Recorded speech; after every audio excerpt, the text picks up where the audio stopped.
Okay, first off, happy NASCAR Day, May 21st, 2010, and welcome to Charlotte Motor Speedway.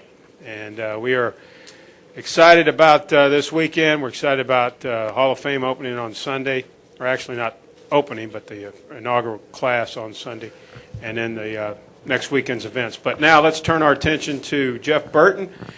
He joins us here in the Media Center. He drives the number 31 Caterpillar Chevrolet for Richard Childress Racing. And in our point standings, he's currently 8th. But points don't factor into this weekend's competition in the All-Star race. And Jeff, you've got to race your way in tomorrow night during the showdown. And tell us how you're going to be able to do that. Well, we're going to have to go fast. I mean, there's a lot of good cars in that shootout, and it's going to be a tough race. I mean, there's you look at obviously the Roush cars are in there, and you got the Penske cars have been fast here, so I expect Horners to be fast. I expect Ambrose to be fast. Obviously, Boyer's going to be fast. There's even you go back and look at some of the guys that at times don't get to run all the races. Some of those cars go real fast for a few laps too, and that's what that race turns into. So it's I think it's going to be an extremely competitive showdown. I hate I'm in it, but we haven't done the things we needed to do to be in the All-Star race, so we just got to go and try to make it happen. Okay, we got a couple of wireless mics. We'll start right here with Chuck, and then we'll go to Joe, and then Tom. Go ahead, Chuck. Hey, Jeff, good morning. One race we know you're in is next weekend 600.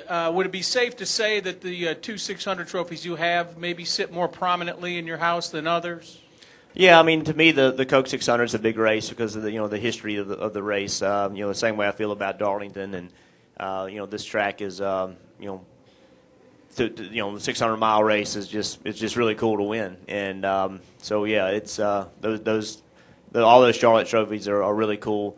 We've got quite a few nationwide Charlotte trophies, and they're all pretty far out front. Let's go to Joe, and then we'll come up here to Tom. Go ahead. Joe Menzer, NASCAR.com.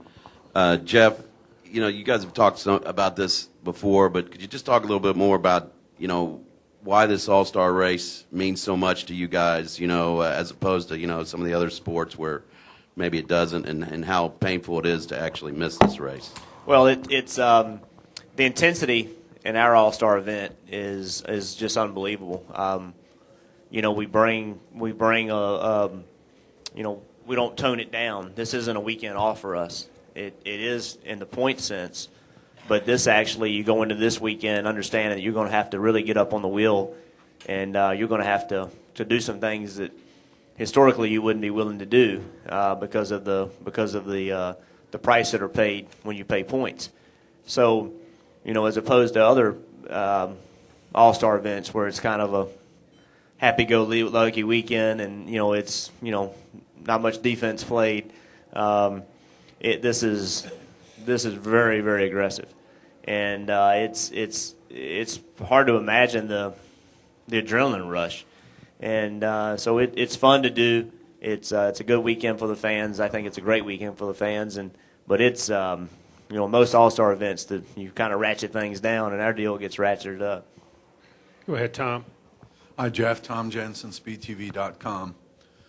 At the end of the race, you got a 10-lap shootout. What determines who wins the race, and where do you want to be when that 10 laps starts? I want to start second. And I want to start on the outside, and I want to be leading the race and be able to pick where I can restart. And I think I want to restart on the outside. This is a track where over the years the outside's gotten better and better and better. And I suspect you'll be able to pinch a guy down that's on the bottom and be able to make a move. So I think you want to be in the front. Clean air is always a great thing, and if you're in the front, you'd probably have a fast race car anyway, although the pit stops are going to really make a difference. You can really come off pit road for that last 10-lap segment and not be where you want to be. But we don't see in many 10-lap races where a guy that's starting much further back than, 5th, 6th, 7th, unless there's a pretty cool wreck, they really don't have much of a shot. Just a quick follow-up. How much is that front pit stop going to be an advantage? I think that's really big advantage. With the pit stop, really meaning something. That front pit stall is because of the, and I still never have understood why the timing line is where the timing line is. The timing line is, essentially the guy that's in that first stall at most racetracks, and I can't speak specifically to this one because I haven't looked at it, but most racetracks, the guy that's in that first box, he doesn't have to go through a speed deal. The end of pit road speed typically does not coincide with where the camera is. So the camera a lot of times is forward of that.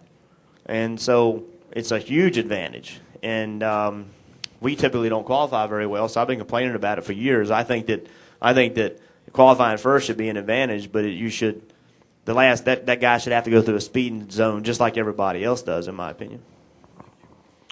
Let's go with Ben and then Mike. Go ahead, Ben.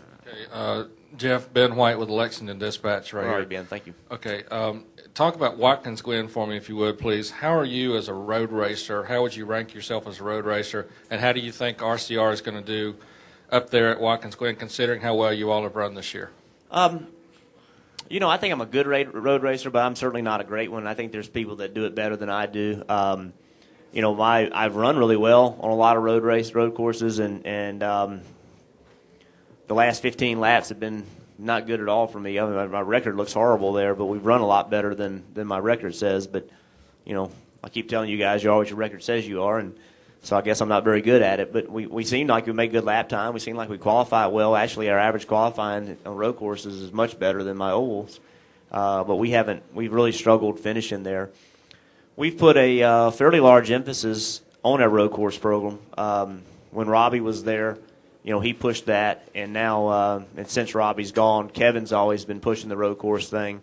We worked pretty hard on it. We're being very aggressive about it this year, and you never know what the results are going to be. But we've prepared for Watkins Glen and Sonoma very well. We've worked really well to try to take those two races and come out of them with really good finishes.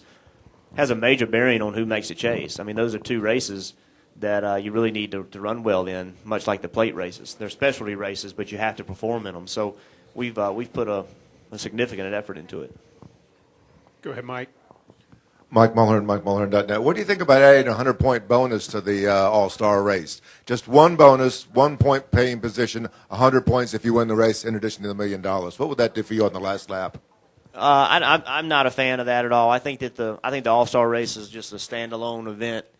I just don't think it ought to have any point bearing whatsoever. I think that I think winning the prestige of winning the thing is enough. I think the $1 million's really cool.